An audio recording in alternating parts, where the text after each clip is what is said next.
A Bíblia descreve criaturas gigantescas que nenhum ser humano vivo jamais viu. Não estou falando de anjos, não estou falando de demônios. Estou falando de animais, seres enormes, de força descomunal, que aparecem descritos com detalhes no livro de Jó. Um deles tem ossos como tubos de bronze, cauda que se move como cedro e vive em pântanos onde nenhum homem ousa entrar. O outro é tão temível que ninguém é bastante ousado para provocá-lo. Quando você lê essas passagens, a pergunta surge naturalmente: será que a Bíblia está falando de dinossauros? Essa é uma das perguntas mais frequentes que católicos recebem, seja de filhos curiosos que acabaram de assistir Jurassic World, seja de colegas de trabalho que querem testar a consistência da nossa fé, seja de nós mesmos, quando paramos para pensar na relação entre o que a ciência descobriu e o que a Escritura ensina. E aqui está o problema. Católicos discordam entre si sobre essa resposta. Alguns dizem que sim, que Behemoth e Leviatã são dinossauros e que isso prova que homens e dinossauros conviveram. Outros dizem que não, que são apenas hipopótamos e crocodilos descritos de forma poética. E há ainda quem diga que a pergunta em si já está errada. Quem tem razão? O que a Igreja realmente ensina sobre isso? Hoje eu vou te dar uma resposta clara. Vamos olhar diretamente para o que a Bíblia diz, para o que ela não diz, e principalmente para o que o magistério da Igreja nos ensina sobre como interpretar essas passagens. Porque a resposta católica não é nem o literalismo ingênuo de alguns, nem o cientificismo arrogante de outros. É algo muito mais profundo, muito mais equilibrado e muito mais bonito. Mas antes de entrar no conteúdo, vamos pedir a luz do Espírito Santo. Em nome do Pai, do Filho e do Espírito Santo. Amém. Vinde, Espírito Santo, iluminai nossa mente e nosso coração. Amém. Vamos lá. Essa pergunta sobre dinossauros pode parecer curiosidade de criança, mas ela toca em algo muito sério. Ela toca na forma como nós, católicos, lemos a Sagrada Escritura. Ela toca na relação entre fé e ciência. E ela toca na credibilidade da nossa fé diante de um mundo que frequentemente acusa a Igreja de ser obscurantista, de negar a realidade, de ter medo do conhecimento. Quando alguém pergunta, a Bíblia fala de dinossauros, no fundo está perguntando algo maior. A fé católica consegue dialogar com a ciência moderna? Ou ela precisa ignorar os fatos para sobreviver? Eu vou te mostrar que não só consegue dialogar, como a fé católica é a posição mais racional, mais coerente e mais honesta que existe sobre esse assunto. E você vai sair desse vídeo com uma resposta sólida, fundamentada, que você pode dar com segurança para qualquer pessoa que te perguntar. Então vamos direto ao texto. Vamos abrir a Bíblia e ver o que ela realmente diz, sem achismos, sem forçar interpretações, apenas lendo com atenção o que está escrito. As passagens mais citadas quando se fala de dinossauros na Bíblia estão no livro de Jó, capítulos 40 e 41. Ali aparecem duas criaturas misteriosas que Deus apresenta a Jó para mostrar a grandeza do seu poder criador. A primeira se chama Behemoth e a segunda se chama Leviatã. Sobre o Behemoth, Deus diz assim: Eis o Behemoth que eu fiz assim como a ti. Ele come erva como o boi. Eis que a sua força está nos seus lombos, e o seu poder nos músculos do seu ventre. Ele move a sua cauda como cedro. Os nervos das suas coxas estão entretecidos.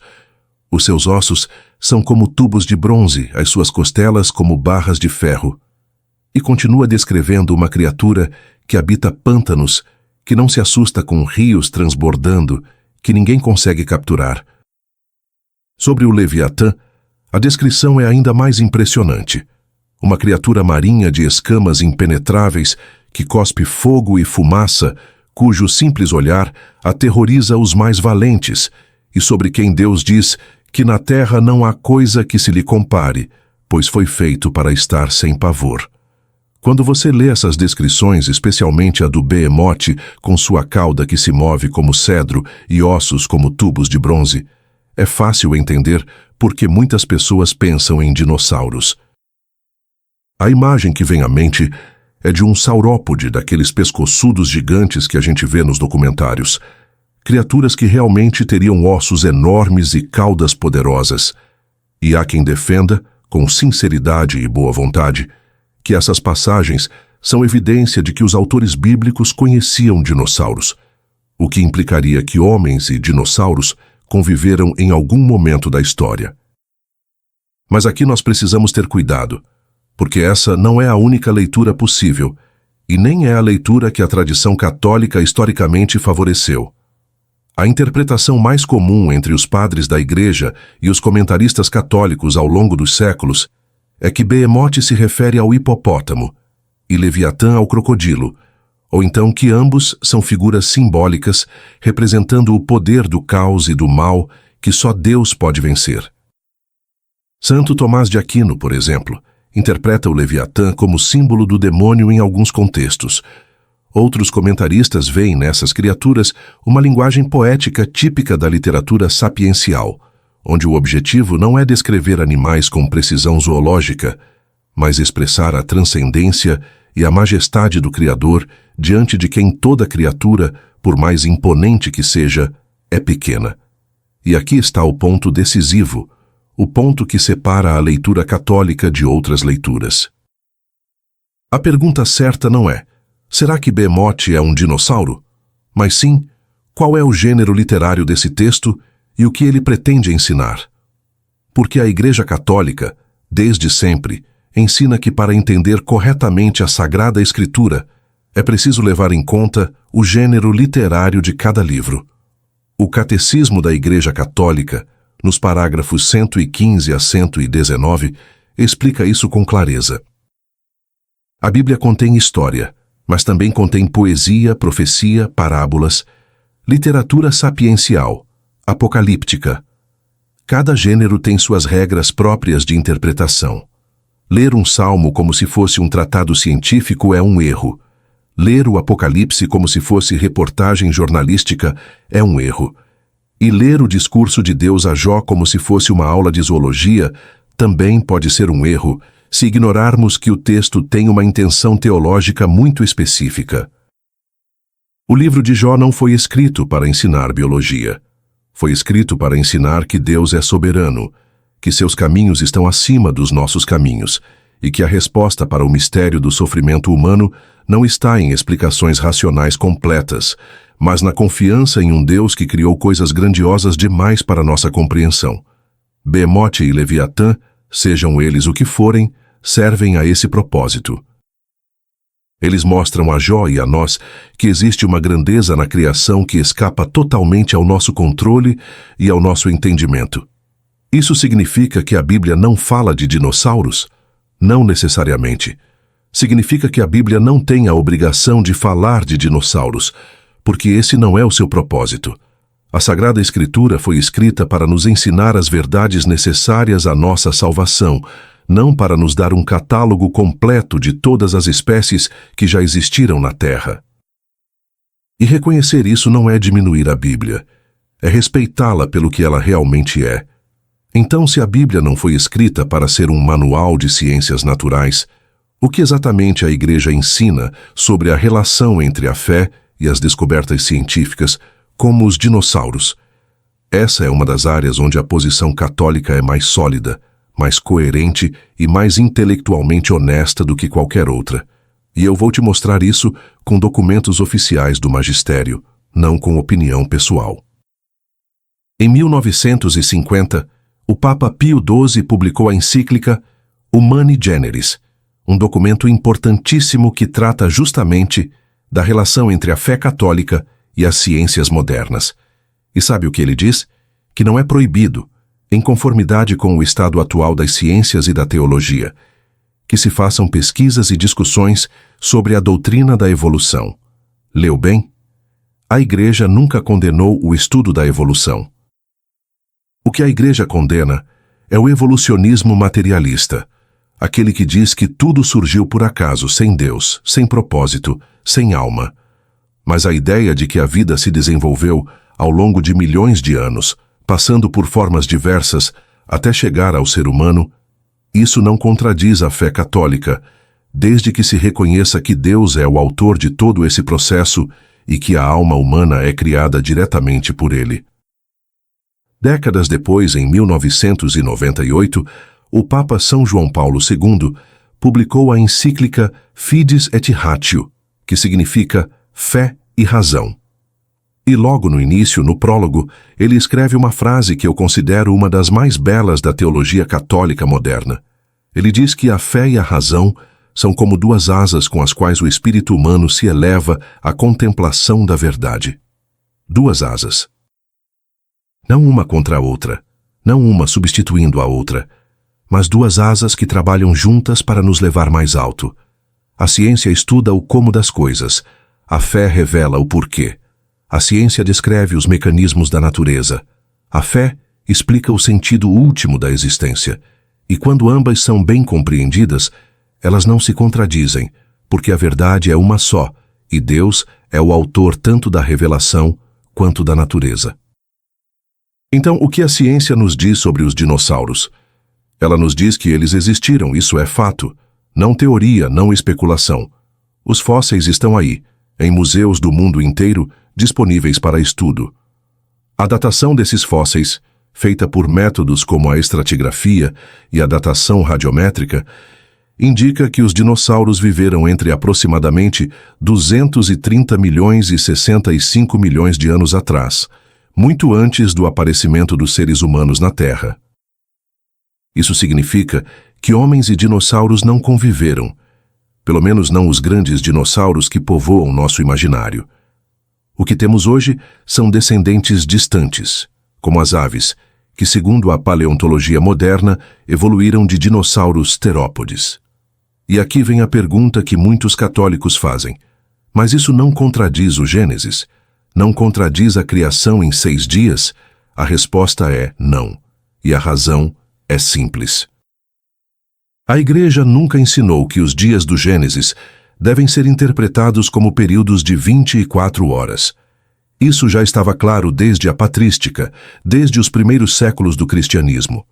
Santo Agostinho, no século IV, já escrevia que os dias da criação poderiam ser entendidos de forma simbólica, representando etapas ou aspectos da ação criadora de Deus, não necessariamente dias solares literais. O Catecismo da Igreja Católica, no parágrafo 337, ensina que a Escritura apresenta a obra do Criador simbolicamente e que devemos buscar o sentido profundo dessa narrativa, não uma leitura literalista que o próprio texto não exige. E sabe o que é mais bonito nisso tudo? A própria história da ciência moderna está profundamente entrelaçada com a Igreja Católica. Muita gente não sabe, mas quem propôs pela primeira vez a teoria do Big Bang, a ideia de que o universo teve um início a partir de um ponto de densidade infinita, foi um padre católico belga chamado Georges Lemaitre, nos anos 1920. Ele era físico, cosmólogo e sacerdote. Quando apresentou sua teoria, o próprio Albert Einstein resistiu inicialmente, porque a ideia de um universo com começo parecia religiosa demais. Mas os dados confirmaram Lemaitre, e hoje o Big Bang é consenso científico. E não para por aí. O primeiro ovo de dinossauro já descoberto foi encontrado por um padre francês chamado Jean-Jacques Puech, em 1859.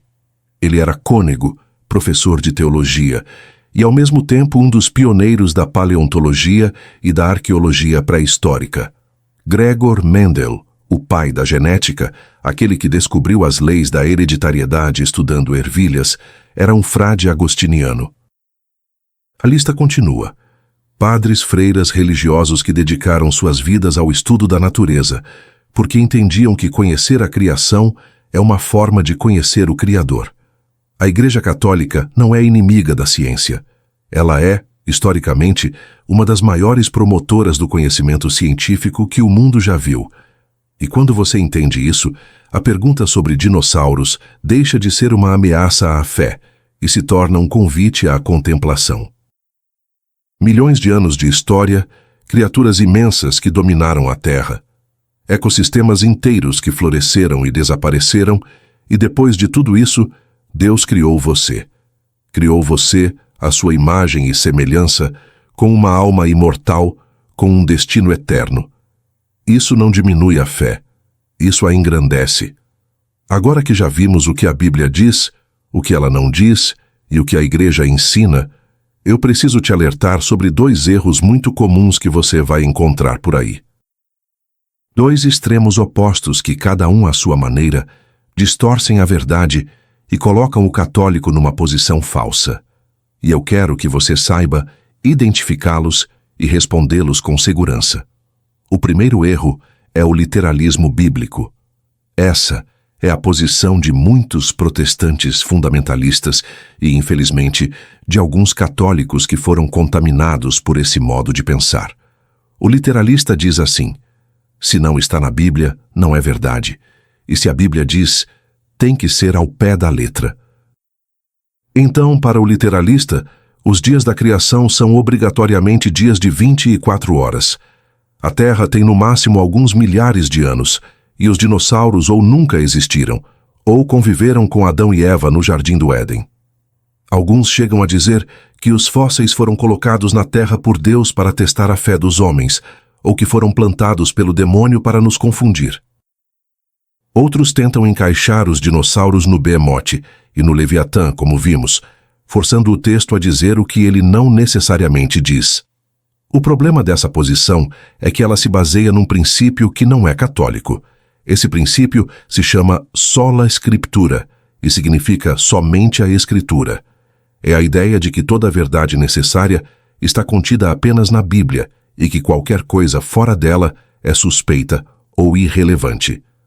Mas veja o absurdo lógico disso. Se só o que está na Bíblia é verdade, então cadê a eletricidade na Bíblia? Cadê as leis de Newton?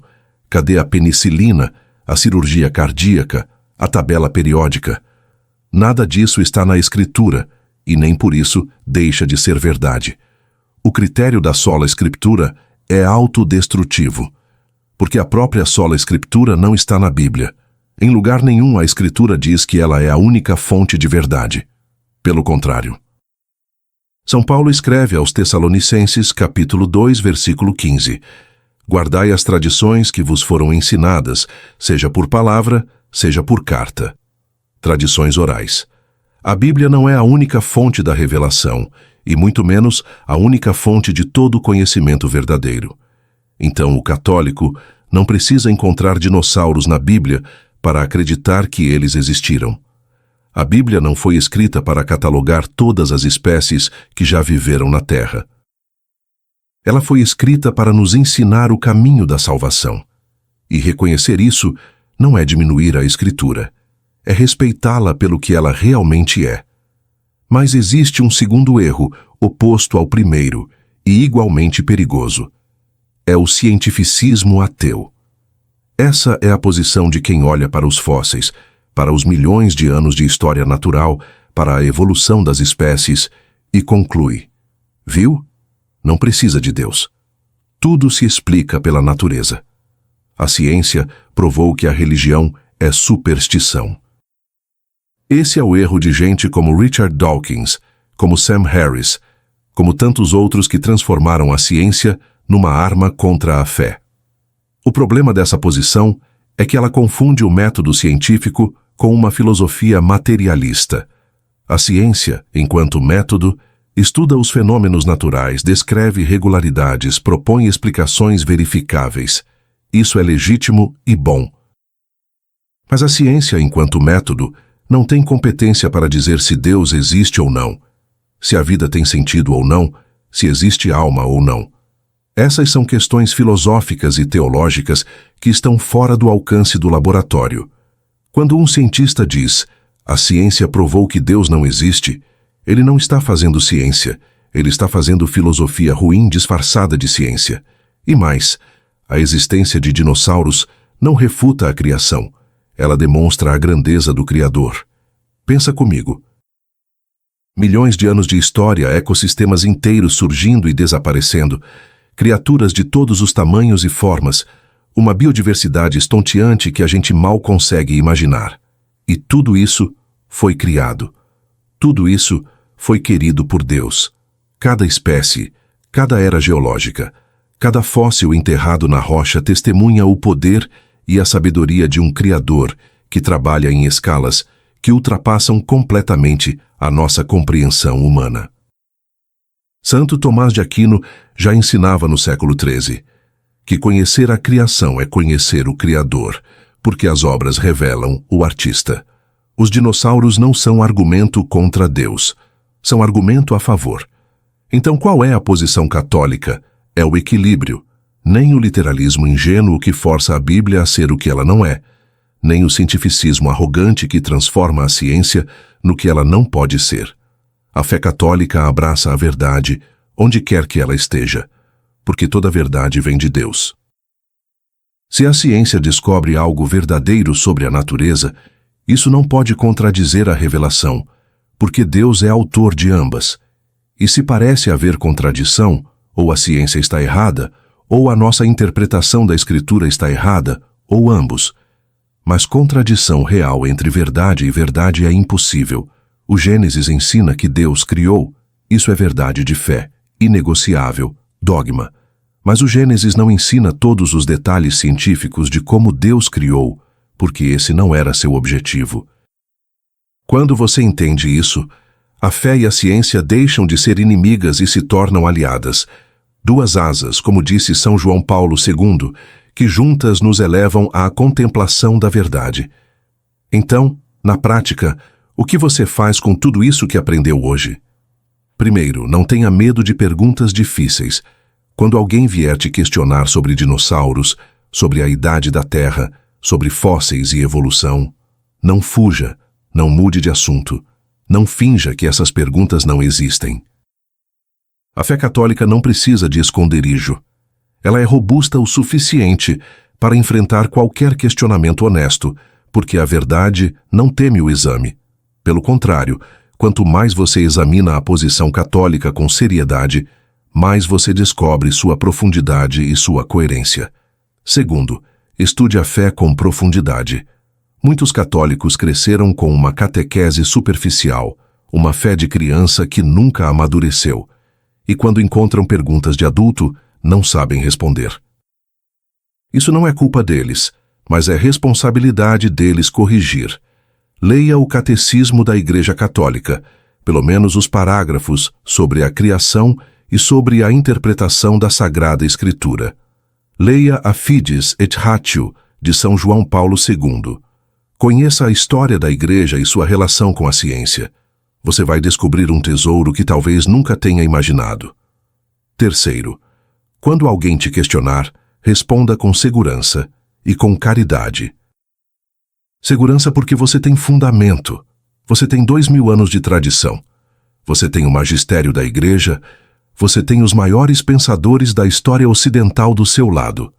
Mas caridade porque quem pergunta muitas vezes está genuinamente confuso, foi mal informado. Absorveu preconceitos sem nunca ter ouvido a posição católica real. Não trate o outro como inimigo. Trate como alguém que ainda não conhece a beleza da verdade que você conhece. E agora eu quero te deixar com uma última reflexão, que talvez seja a mais importante de todas. Quando você olha para os dinossauros, para os milhões de anos de história da vida na Terra, para a imensidão do universo com suas bilhões de galáxias, cada uma com bilhões de estrelas, você pode se sentir pequeno, insignificante, um grão de poeira num cosmos incompreensivelmente vasto. E de certa forma, você é pequeno. Fisicamente, biologicamente, você é um ponto minúsculo no espaço e no tempo. Mas veja o que a fé nos revela. O mesmo Deus que criou os dinossauros, que esculpiu montanhas ao longo de eras geológicas, que acendeu as estrelas e sustenta o universo inteiro na existência a cada instante, esse mesmo Deus te conhece pelo nome. Ele te amou antes de você nascer. Ele contou os fios do seu cabelo. Ele enviou seu filho para morrer por você, especificamente por você, como se você fosse a única pessoa que existisse. A grandeza da criação não diminui o seu valor. Ela revela a grandeza do amor de quem te criou. Se Deus fez tudo isso, e ainda assim olha para você com carinho de pai. Então você é mais precioso do que todos os tiranossauros que já caminharam sobre a Terra. Os dinossauros vieram e se foram. Impérios surgiram e caíram. Espécies inteiras floresceram e desapareceram. Mas você foi criado para a eternidade. Você tem uma alma imortal que vai existir para sempre, muito depois que o último fóssil tiver virado pó. Isso é motivo de maravilhamento, não de dúvida. Isso é motivo de gratidão, não de medo. Então, da próxima vez que você assistir um documentário sobre dinossauros, ou levar seu filho ao Museu de História Natural, ou ouvir alguém dizer que a ciência refutou a fé, lembre-se do que você aprendeu hoje. Lembre-se de que a fé católica é grande o suficiente para abraçar toda a verdade, venha ela da revelação ou da natureza. Lembre-se de que os mesmos olhos que contemplam um fóssil de milhões de anos podem contemplar a hóstia consagrada e reconhecer ali o Criador de todas as coisas. Lembre-se de que você é filho de um Deus que faz coisas grandiosas e que a maior de todas as suas obras é a salvação da sua alma. Que Deus te abençoe abundantemente.